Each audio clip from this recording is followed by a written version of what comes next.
Now, let's discuss what is media literacy.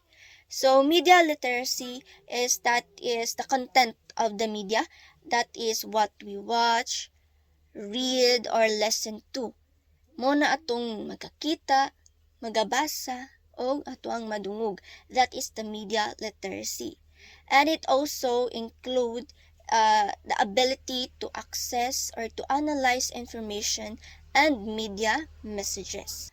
Ang media literacy is dako siyang tabang, no, not only sa ato ang mga student but also to the people, di ba? Is kay ang media literacy man gud is makahatag siyang mga news, makahatag siyang information of kana pod nga information nga gina-share with each other is kana pod siya is makabuild siya og knowledge.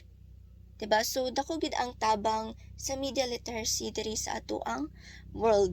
Because kung wala ang media literacy, I don't know if naapabatay mahibalaan or naapabatay mga madungag nga mga knowledge. The big help of the media literacy because not only to give information or to give a power of communication, but also it can gives also a entertainment.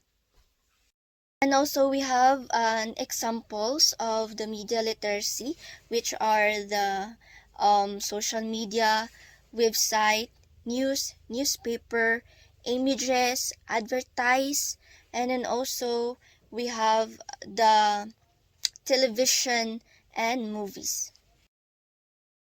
According to Boyd, 2014 media literacy education began in the United States and United Kingdom. So, kaning media literacy nga education, una nila ning gi-implement sa lugar sa United States and United Kingdom.